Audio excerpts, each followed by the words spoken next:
I started my own marketing agency in India just at the age of 18, and I was able to take that agency to upwards of 1 crore in revenue just within 1 year of starting it. And right now, I currently have upwards of 2000 plus clients while making millions of dollars for my own business. And in this video, what I want to do is I want to answer some of the frequently asked questions that a lot of freelancers as well as agency owners have when it comes to starting their own agency or even growing the one that they already have. What I decide to do is I decide to actually survey upwards of 2000 plus of my clients who are freelancers, agency owners and consultants, and what I got were various kind of questions regarding pricing, offer creation, marketing, sales, team building, hiring and whatnot. So if you want to go into a specific topic, what you can do is look at the timestamps below and look at the question that you want the answer regarding, and without any further BS, let's get into the same. So the first question that we have today is, Rohan, how can I charge premium prices when my market seems oversaturated? So the first thing that you should question yourself is, why exactly are you operating in a crowded market already? So my recommendation is, if you want to differentiate yourself, there are basically 2-3 options that you can actually pick. Okay, the first thing that you can do is you can think about, let's suppose, innovation, or let's suppose you can think about applying a new kind of technology. So what exactly do I mean? Well, for example, right now, you would see that there is a lot of demand for AI related tasks. For example, if you could help somebody build an AI agent that could automate a lot of their processes and whatnot, you can actually make a lot of money. Now, why exactly is this particular service a lot in demand? Because the number of agencies providing this kind of service is very, very less, and the demand for the same is extremely high. So you can actually learn this innovative skill and go out to the market, and automatically you will be different from rest of the crowd. And if you are, on the other hand, offering those generic services like social media marketing or video editing or whatnot, then standing out would be a little bit difficult, because in today's competitive time, these services have already become, very, very common, right? It's not like AI, which is a revolutionary tech which was recently invented, which people really, really want to know more about. These other services are basically really, really crowded. So the other thing what you can do is, if you are, let's suppose, in the other category where you don't have such an innovative service to offer, you are like, Rohan, I'm like everybody else as well, then what you need to do is you need to niche down. Okay, and you need to actually pick a target market. So for example, let's suppose if I go to Google right now and I type digital marketing agency Delhi, let's suppose. Okay. And you will see that I am coming across so many search results over here, and it's just very, very competitive. Okay. Now, let's suppose if I am, a fitness trainer, okay, and I'm like looking to actually hire a digital marketing agency. There is so much competition that it'll be very difficult for me to actually pick this crowd. So what I can do is I can actually just say that, hey, my agency will only target fitness trainers, right, or gyms, right? You can pick whatever makes most sense to you. And then what we could do is, rather than just whenever somebody searches for digital marketing agency and they say digital marketing agency for gyms in Delhi, right, you would automatically stand out, because as you can see, if you are a gym owner, you are more likely to actually click on, like, let's suppose, a link like this, as opposed to everybody else who is just giving, generic services, right? For example, over here it says digital marketing services for gyms, right? And if you want to actually become a lot more specific and really stand out, what you can do is, let's suppose you could be even more narrower, and you could just, let's suppose, pick medical spas, right? Or you could pick, like, only high-end gyms doing upwards of, let's suppose, 10 lakhs a month with a staff of at least 10 people that are located in South Delhi, right? So the more specific you become, right, and the more specific your marketing becomes towards these individuals, the chances of you getting like a client will also increase. And if you want to actually see a real-time example of the same, let's look at an influencer who did this correctly. It's called as Gym Launch, right? So if you go to a website like Gym Launch, and let's suppose if you're planning to actually hire a marketing agency and you're a gym owner in the US, what will you do? You would want to actually hire this particular agency, which is exclusively dealing in gyms. As you can see, their marketing message is so much clearer. It says, do you want more members? Okay, download the case study of 33 gyms crushing it in 2024 and get the 7 money models that they followed in order to build widely profitable gyms. And as a gym owner, the chances of you opting in for this particular agency is a lot higher than you going for any other agency which says, oh, we have also served e-commerce clients, we have also served, let's suppose, dentists, we have also served doctors, blah blah blah. If you're a gym owner, you need exactly that, and this is exactly what Alex Hormozi was able to do very, very successfully, right? So that's how you go about standing out from the competition, right? Either you innovate and adapt a technology which is really, really trending and can allow you to actually have that advantage, or you just niche down into a segment which doesn't have a lot of competition. Alex did that very well, back in the days when he got started in 2014 and whatnot. There weren't a lot of gym marketing agencies in US. This still is a very untapped market in India. Therefore, if you're watching this, feel free to go do that, right? So that being said, the second question that we have today is, Rohan, will raising my prices drive away my current clients? Okay, which is a very important concern, and I totally understand that, Rohan. Let's suppose, I have, a client, let's call him Raj, okay? This guy is paying me 50K a month, okay? And then I have, let's suppose, a client called as Sham, he's paying me 15K a month, right? And then I have, let's suppose, a third client, let's just call her Lucy, and she's paying us 10K a month, right?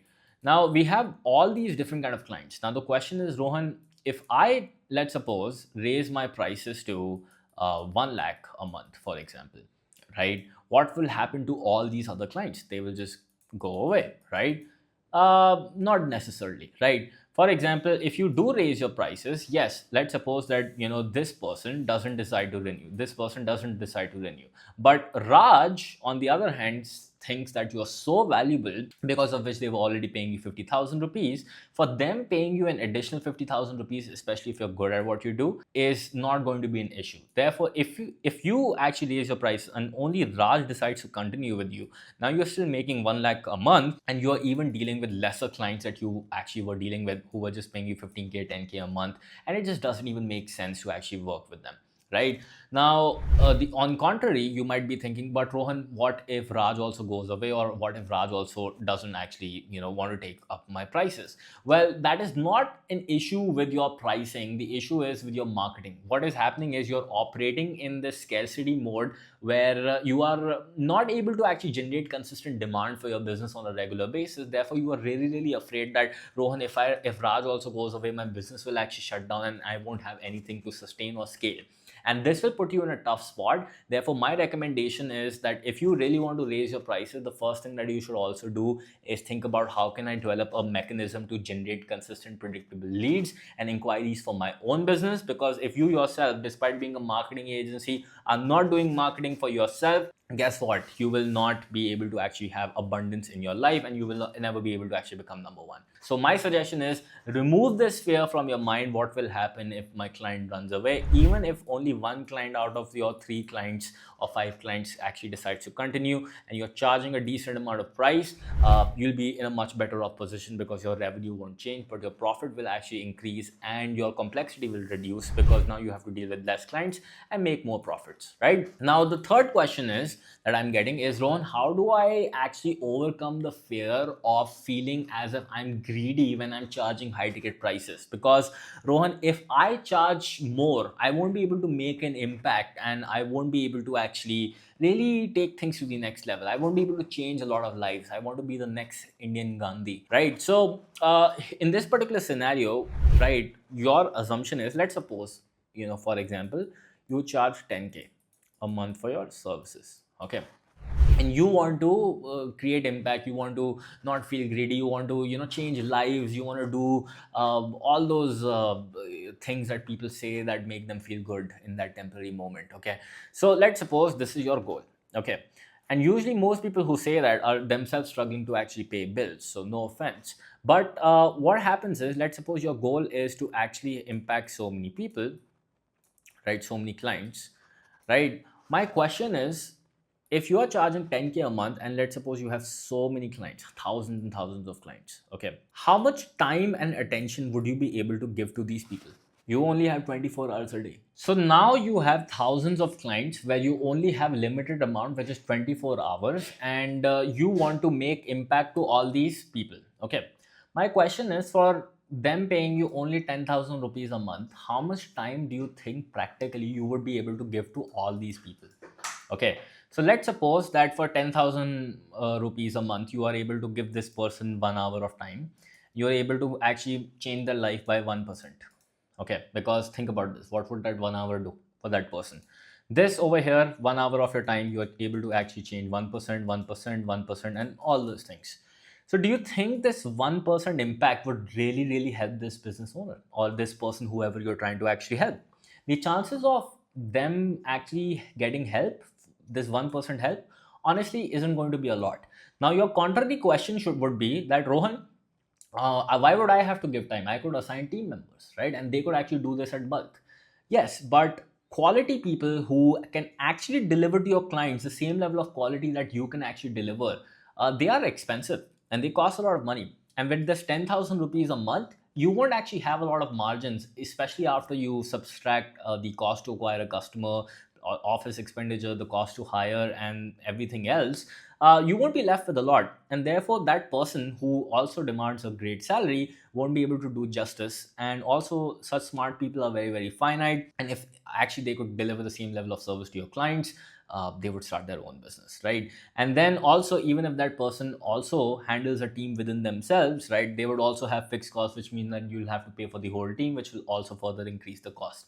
So the question is, rather than actually serving all these people at this 10,000 rupees, let's suppose you are charging 1 lakh rupees and you are only serving two clients. Now you have 24 hours, same time is same, right? Nothing changes. Do you think now you will be able to give more time to these people? Let's suppose you are able to change their life by 50% or change their business by 50%, right? Do you think this 50% impact is more than the 1% impact that you're giving to all these people?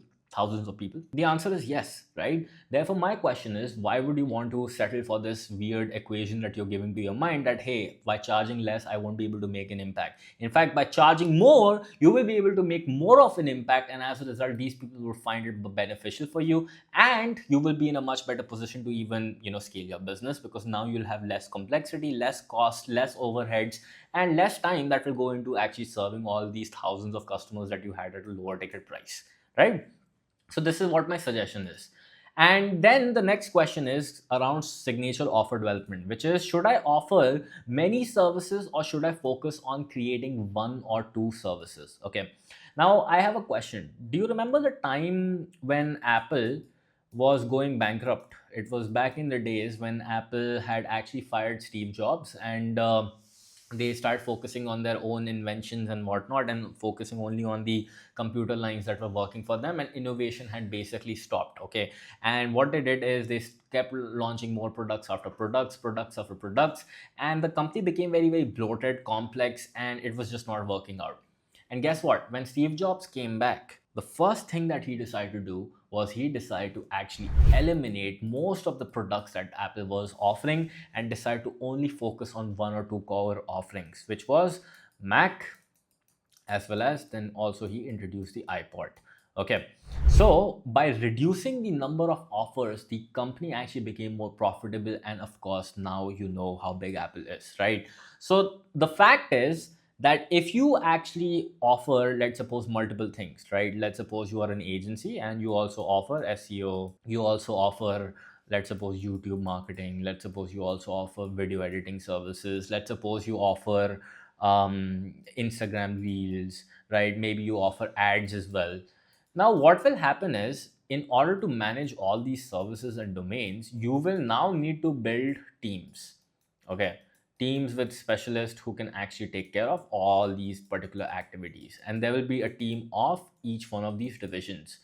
And finding somebody who's like excellent at leading the team and also a specialist in all these departments is very, very difficult. And what will happen is, this will overcomplicate the hell out of your agency, especially at the tiny scale that you are in, and this will increase your cost significantly. Okay, and as a result, guess what? If your cost goes up, profit goes down. And this is the reason why a lot of agency owners actually struggle to scale things, right?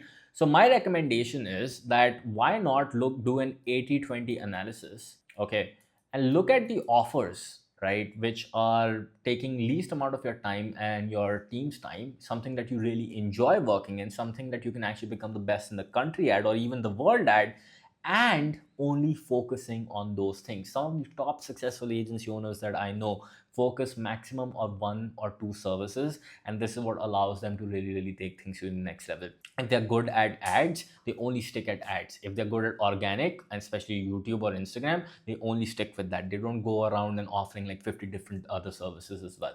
Okay, so my question is, remove all the bloat, all the fluff, and only focus on that one thing which will allow you to actually get or deliver maximum value to your customers. Okay, and reduce your complexity. The next thing is, how can I make my offer unique when my services seem very similar to other people? So again, if just very similar to the question that I answered earlier, that you have two options. Either you can innovate, right, by coming up with a crazy offer which is really awesome, or you can just niche down.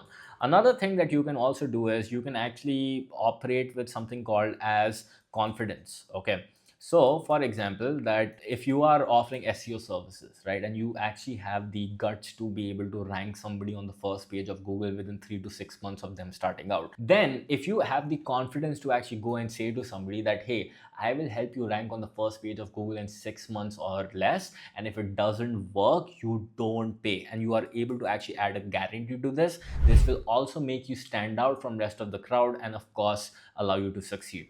Just to give you an example, if you check out my website over here we say how I enroll 50 high ticket clients every month, and how you can also copy your marketing funnel to get higher quality leads so you don't pay. So this means we are literally guaranteeing that we will be able to produce or help you produce higher quality leads than you are currently getting, and this will allow you to of course increase your business, right? Because if you get higher quality leads, then it will be better for your business. And we have the guts to actually put a guarantee behind it. So similarly, the question is, can you also do the same?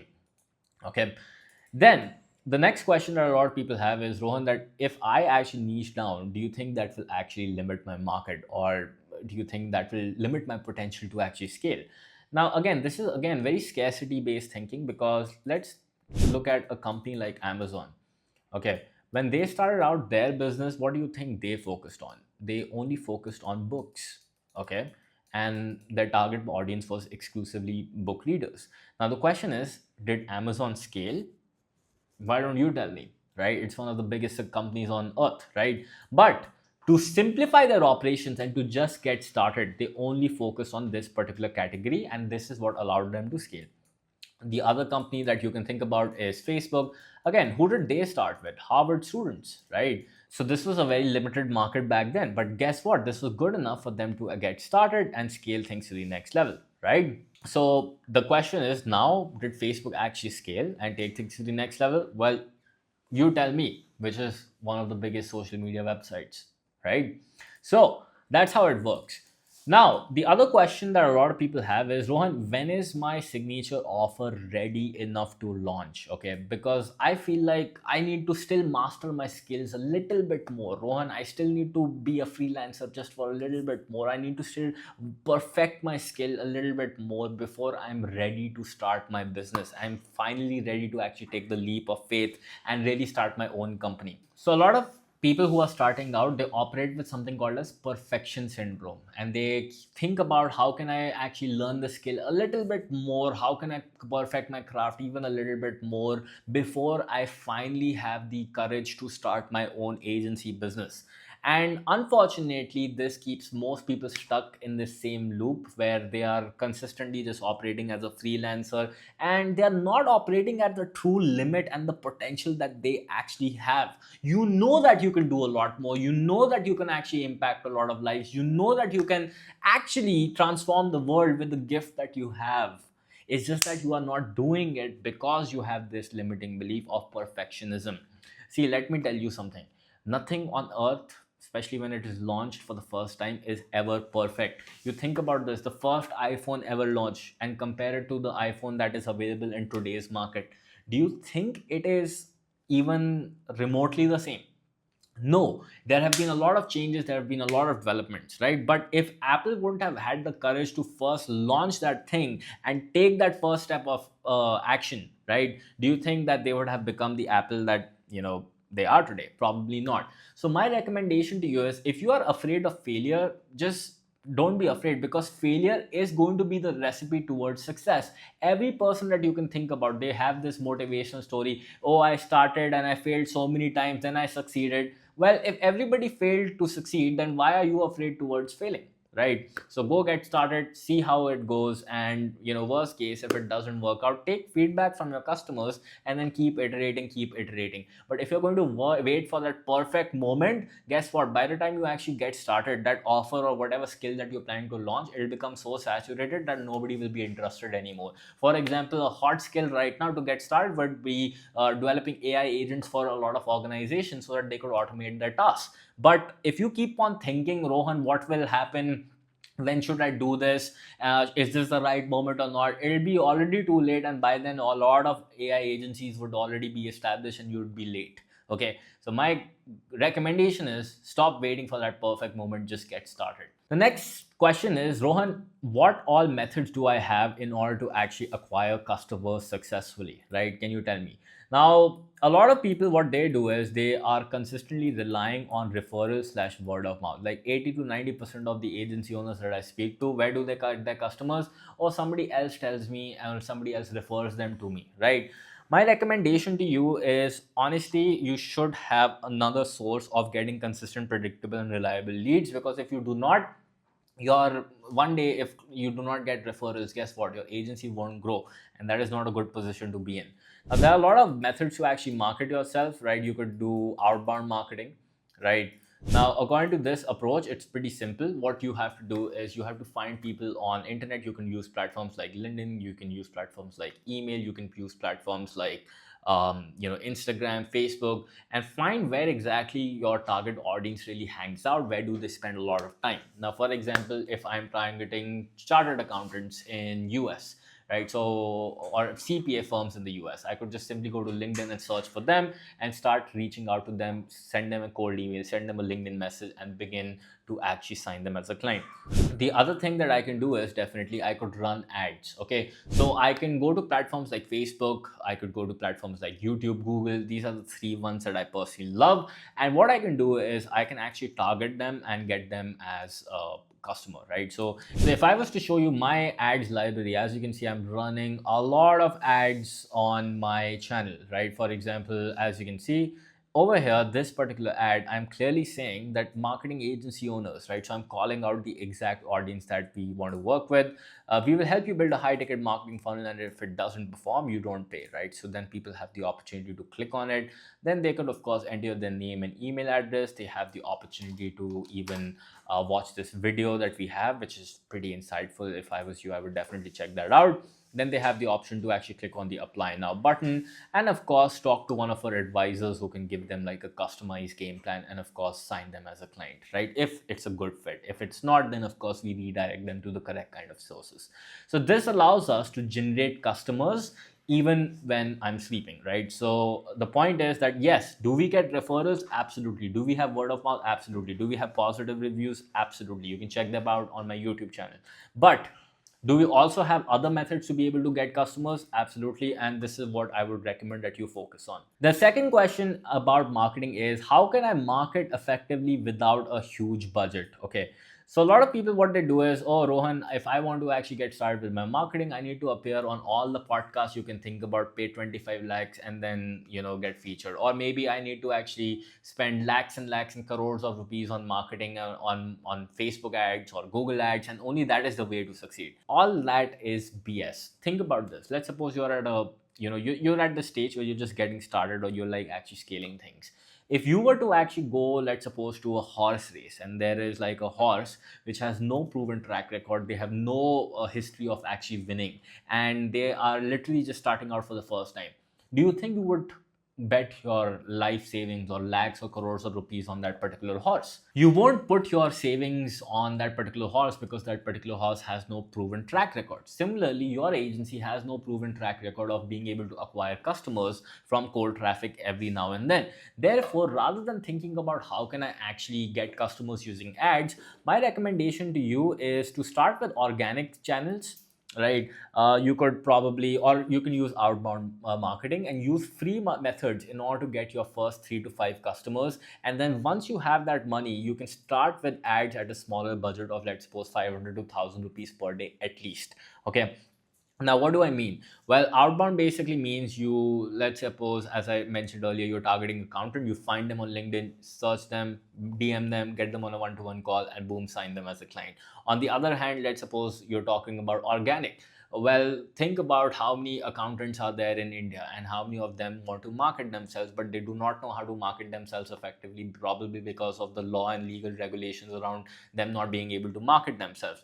What if you start making YouTube videos educating those accountants regarding how they can do the same? And while, of course, respecting the law and everything. Guess what? Whenever somebody searches for that kind of content on YouTube, whose name would come up? Yours. And then you could build a niche specific channel. And this is a good enough strategy to help you get your first 5 to 10 clients using cold channels for free. And then you could take that money and reinvest the same into advertisement to actually grow to the next level. All right. The next question is, Rohan, what if my content marketing doesn't get me immediate results? Well, that can actually happen. Building organic presence and, of course, growing on social media takes a lot of time. I myself have been doing this for quite some time, and I can no way say that I'm like an influencer or I have a lot of followers or whatnot. But despite putting in so much efforts, it's a time consuming process. Okay.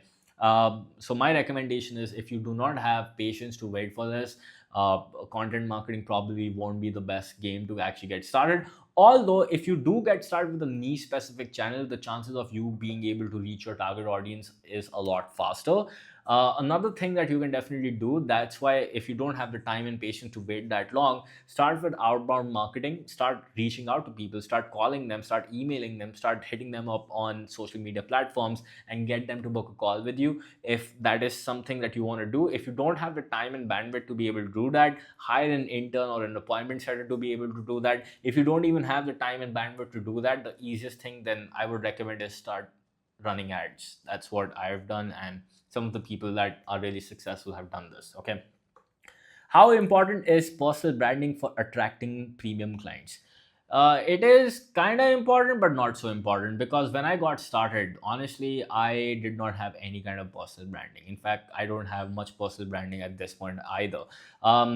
Back when I got started, all I had was, I was just a 17, 18-year-old kid in India, literally started from my dorm room in college with a basic website. In fact, you know what? Let me show you, right? If I go to my Facebook right now and show you this post, you can see January 31st, 2016. Hey guys, just launched my first website. Look at this image, right? It's like I'm looking like a baby. Okay. So point is that you don't need any of that stuff to get started. If anybody tells you, those are just like misconceptions. I see a lot of agency owners get trapped in this misconception that, Ron, I need to get the business card, I need to get like the perfect office, I need to also get an international office address as well, I need to, appear on podcasts, I need to write the best-selling book. Only then the clients will trust me to actually get started. Again, all of that is BS. All you need is a systematic approach to be able to reach out to more people. And you just need to be really good at sales. Okay, most people, honestly, I think are really bad at sales, and that's why they use all these as excuses. So yeah, like watch a lot of free videos on my YouTube channel that tell you about how do you go about mastering sales, and that should definitely help you out as well. Do I need a perfect website before actually starting my marketing or getting serious clients? Again, I just answered that question right now because I just showed you my website and how childish and basic it was. You do not need any of that stuff to get started. Something basic is good enough. In today's time, there are a lot of softwares out there which allow you to get started with a basic template. There is a website called as rollout.site, where if you just write a couple of AI prompts and instantly your entire website will be built. I do have a lot of videos on my channel. In fact, this one where I shows you exactly how I copied Alex Hormozi's landing page using this rollout.site as well. Again, don't go for a lot of fancy stuff. Keep it simple and just get started. Get out of your comfort zone, and this is what will allow you to start. The next question that I have is, how can I scale my business without sacrificing quality or personal touch? Which is a great question to have, because the fact of the matter is a lot of agency owners just scale to massive levels, but then what happens is they just are not able to maintain that relationship with customers lose touch with them, and as a result then they move on to some other agency. So my recommendation to you is, as you're scaling, okay, let's suppose you are the founder, okay, and this is your fulfillment team. Now in your fulfillment team you might have, let's suppose, video editors, you might have graphic designer, you might have, let's suppose, a PPC expert or paid campaign expert, okay, you might have, let's suppose, a copywriter, right, who takes care of ad copies, thumbnail copy or whatever, right? You have all these people, okay. Now what you need to do is you need to also have somebody who leads these people, and you could call this like a campaign manager, okay. So this is that.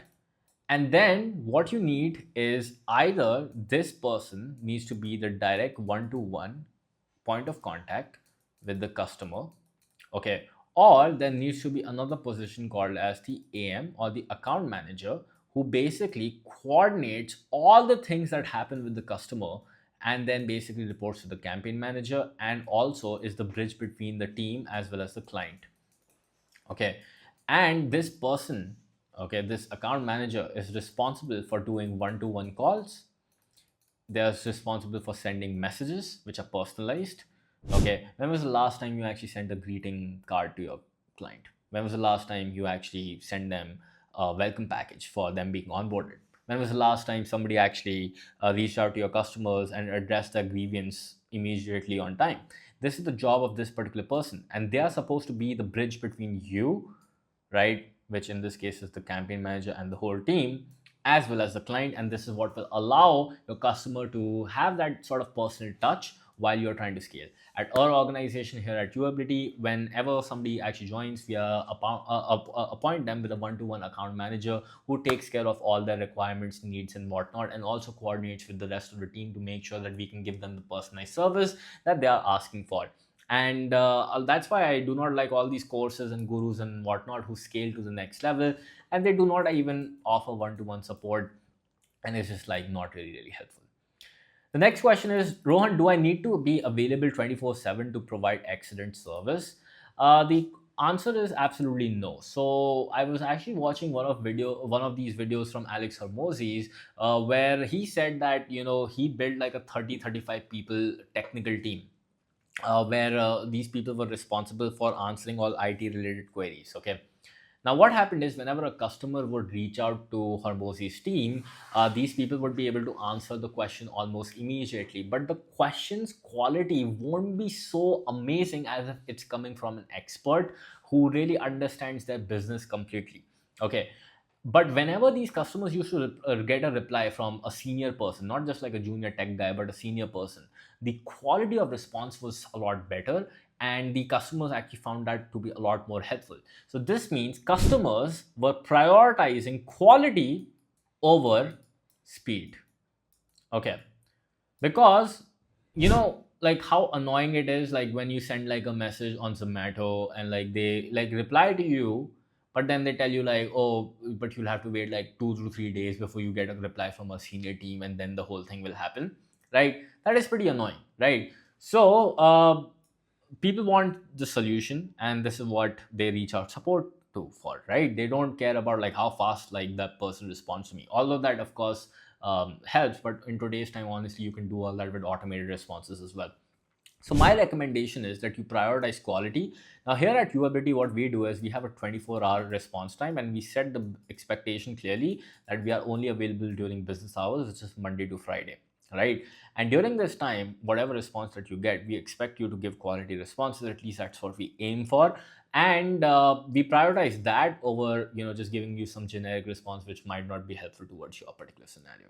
Okay, so this is what I would recommend to you as well, that you don't need to be available 24 hours. In fact, doing that, you're setting the wrong kind of expectation for your customers and for your business and for your personal life as well, because you won't get the time to actually enjoy and be happy regarding the business that you're building, rather than just being sad all the time and doing support tickets. I've been there. It's not a good position to be in. So, will automating parts of my business seem that I'm making it like impersonal, and would that make me lose clients? That is the next question that we have.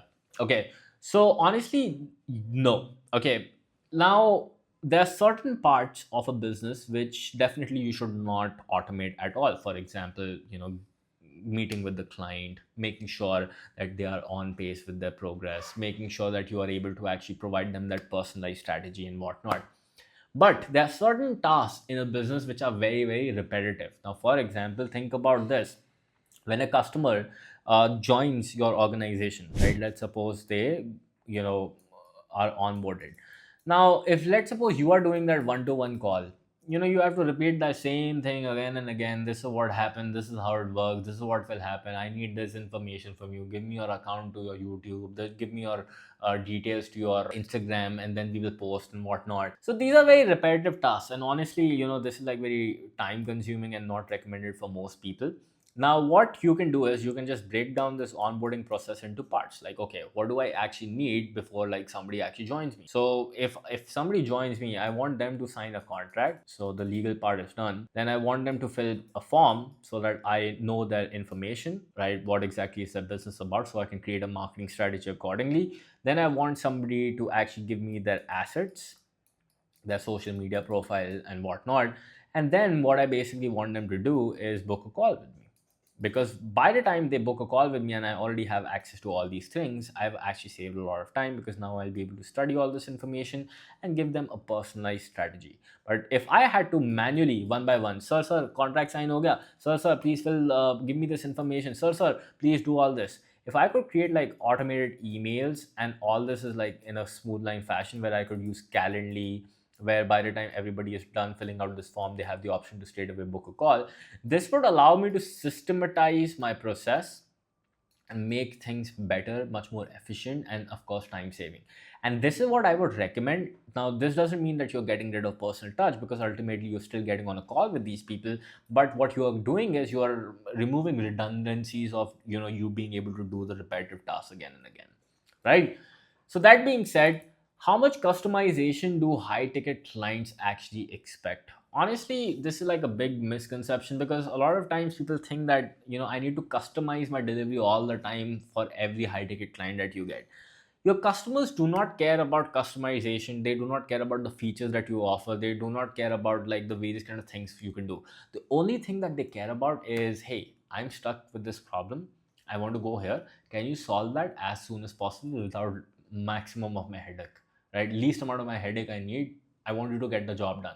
If you can do that, that's all they care about. So you don't need to customize the solution all the time. Now, for example, for me here at UAbility, we have over 2000 plus clients. Now, imagine if I had to customize the solution for every single person. It'd be very, very difficult, right? So what we have done here at UAbility, I'll just show you quickly. Okay, whenever somebody joins, right, they basically are assigned with like a pathway. Okay, they have like a pathway, which I will just show you quickly. Yeah, as you can see, here's the pathway. Now, the pathway is designed according to the various scenarios that they have. For example, we know as soon as they join, there'll be an onboarding call, then they have to submit their business model, then they have to make the sales script. Then, depending upon their scenario, whether they are a B2B business, whether they are into B2C business, they already have an audience, they don't have an audience, or which category are they picking, which marketing method makes the best sense for them, which step they need to follow. And with the help of this Miro board, which is allowing not just our clients to get trained on this subject, but also our entire account management and fulfillment team to be able to recommend the best pathway based on each client situation. This is what will allow us to still sort of give the same solution, but customize it based on their journey, so that it is not like a repetitive same copy paste course provided to everybody or a copy paste service provided to everybody, but it is a diversified a pathway that is custom to each individual based on their own scenario, which is all landing towards the same solution.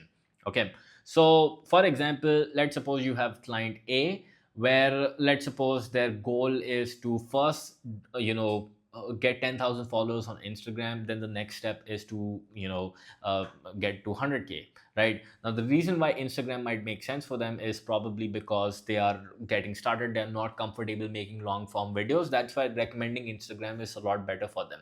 So that's the pathway that should happen for that particular avatar. On the other hand, if somebody is like really comfortable with long form content and they already have 100K followers on Instagram, and now they need to actually channel those 100K people into a long form video and send them to YouTube and maybe grow their subscriber. For that individual, the pathway of starting with YouTube would make a lot more sense, right? So pick and choose that and decide accordingly and create something custom accordingly, right?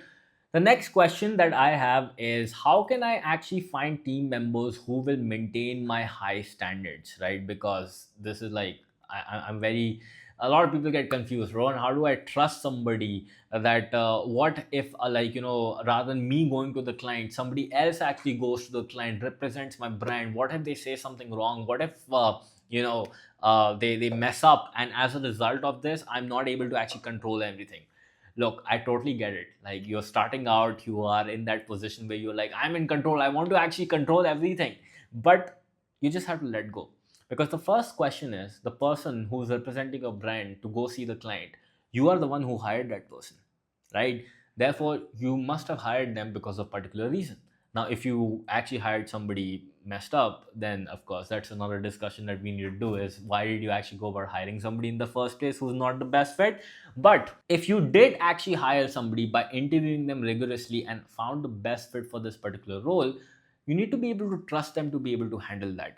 Now, trust is one thing. The next thing that you need to do is be able to make proper trainings and SOPs so that that person has something to follow. So, for example, when they meet the client, what do they say? How do they greet them? What exactly is going to be the dress code? What exactly is going to be the process for helping them with whatever their marketing strategy is? How do they go about retrieving those assets? And everything else needs to be documented in some sort of SOP. The third thing that I would recommend is you make that person shadow you. So why don't you go meet the clients, let's suppose 5 times yourself, and make that person come along with you, see how exactly you are dealing with the customer, and then what you do is right in front of you, give that person the opportunity to actually do it live in front of you, so that even if they mess up, you are there to course correct and actually fix the same. And this will allow you to even build deeper trust.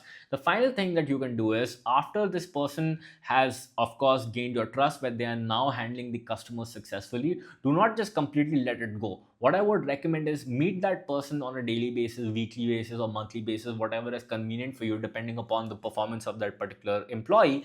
And then basically what I want you to do is, I want you to give them feedback. I want you to look at how exactly are they interacting with the customers, what exactly are they saying to them, how exactly are they engaging with them, and is there something that they could do to improve anything specific? Maybe they could improve their tonality, maybe they could improve how they greet them, maybe they could improve a strategy that they're giving them incorrectly, they could actually improve on that. But if you are not listening to the recordings, if you're not actually, which by the way is a very important point, I would recommend record all the journeys, especially if they are taking place on Zoom and whatnot, or Google Meet. But if it might be difficult to do it physically, I think, but do the best you can possibly, right? If they're meeting somebody offline, like, do the best you can. But the more feedback you give, which is positive, constructive, not negative feedback just to lower the confidence of that person, the better it would be, right? So that's what I would recommend that you go about doing. Now, the next question is, Rohan, how do I actually go about scaling without working more hours, right? What is actually going to be the system behind that? So, see, there are two ways to actually go about scaling an agency, right? Now, you could actually do two things. The first thing is, which everybody knows, is hire, right? If you look at any successful company, I think I was watching the interview of what is this company, Shabang, which apparently is one of the biggest marketing agencies in this country. I think they have like thousands of employees, right? You can go to LinkedIn. They claim that they do 100, 200, 300 CR in revenue, right? But they have thousands of employees to do that, right? And I heard in a podcast, I think they're profit is 10 to 20 cr, right? That's what the founder said in one of the videos. I could be wrong. Again, this is just like information I picked up from YouTube, just like you. But point is that this is apparently what they are doing. Now the question is, if you want to actually scale your business, you will of course need people, and then you will of course need management skills to be able to manage all these people, and of course for that you will need money, because these people would be very expensive, and then of course you would need systems. Okay, now you can of course do this, and this is great, by the way. A lot of companies scale this way and have built into billion-dollar fortunes as well. Like, look at McKinsey, look at Boston Consulting Group, look at KPMG, look at Deloitte. This is what they do. They scale because ultimately what they're doing is they're transferring money for labor, right? Which is like you're giving skilled employees or individuals to an organization, and that's what you're trading, right? And whatever the arbitrage is in between, this is basically your profit. Okay, so this is what an agency business is. Now you can do this, but the issue is if you completely rely on this process only, your profit margin will be very less. Like, what is the point of doing hundreds and thousands of crores of revenue if you're just taking home this much? There are a lot smaller companies that I know that make more profit than this. And it's just a lot better to actually operate that than to be able to do this. Now, I'm not saying don't hire people. Of course, you need to, otherwise you will not be able to scale. But then a much more effective process that I personally like also is how you can go about creating systems where you are not so heavily dependent just on employees, but you're sort of also teaching your customers and sort of like getting them to do a lot of work on your behalf. So for example, here at Uability, let's suppose when it comes to there are like various kind of things that we help people out with. For example, we help them out with their business model, we help them out with their sales script, we help them out with their marketing, right? Now what we can do is a lot of things, like we have like a hybrid. Some things we do for the customer, some things that the customer does himself. Now, what are the activities which in my business are supposed to be done by the customer? Well, think about this: creating the business model. Now, would I be in a position to actually tell a business owner that this is the target market you should go with? Probably not, because that particular person knows about their company, their industry, and their target audience a lot better than I do. And that's why doing this on their behalf probably won't be the most sensible idea. That's why we make the client do all this. Okay. Now, when it comes to, let's suppose, sales script creation, that is something that, of course, we can help out with. But executing the call, like, can we do thousands and thousands of calls for our customers? No, then we'll be running a call center, right? So, this part we do. Similarly, for business model strategizing, what we do, but the execution, the client does, right? Similarly, for marketing, like, can we actually deploy the marketing funnel? We have, like, can we actually have all the templates all done for them, the system done for them, the CRM done for them, the exact messaging, the exact script, the exact emails? Absolutely, we have all of that done for them. But putting it all together, right, so that the customer can actually hit the launch button and start getting those leads, and then controlling the actions that happen after that, that is the responsibility of the customer, right? So what we are doing is we are basically dividing the work where 50% of the execution is done by you and 50% of the execution is done by the client. And as a result of this, there's this harmonious balance which allows you to create this hybrid kind of service which becomes really awesome to scale and a lot more linear, and of course allows you to have exponential growth. And this way you are not losing personal touch, you are not actually increasing your complexity by hiring employees after employees, and you are basically giving your client the opportunity to self-learn as well, which honestly it's going to be better for them in the long term. Because the retention rate of agencies, you might think is great, but it's honestly not, because once somebody realizes that, hey man, I can actually do all this by myself and I actually have people underneath me who I can hire, who can learn this and then do it and execute it on my behalf, that is what a lot of people do. In fact, this is what exactly Alex Hormozi also did. He first hired an agency, learned YouTube and whatnot, and got all that executed, found a guy, Caleb, who was, I think, Gary Vee's ex-employee, learned all that stuff, and now he has his own in-house team. And look at any agency that has been there. Like, no client stays with them forever. I mean, maybe few do, right? But like, ultimately, this is the exit game that they want to actually go with. And that's why a lot of successful agencies that I know are now going into this model where they are actually focused on making the customer much more self-sufficient, because they understand that the customer would be better off. And if you're truly customer obsessed, you would also realize the customer would be better off if they are self-sufficient in the long term. So why not actually get the customer to that position so that you can actually do that successfully and help them achieve that exit, right?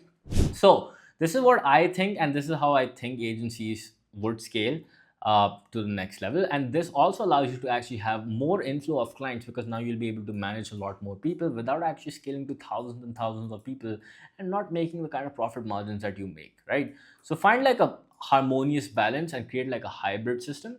That is what will be beneficial for you. So that being said, here are some of the top questions answered about how do you go about starting and growing a marketing agency in India. I hope you found this video very, very valuable. Please make sure to share it with some other agency owner or freelancer who's planning to actually get started, and let me know what you think in the comments below. I'll see you in the next video. Bye bye.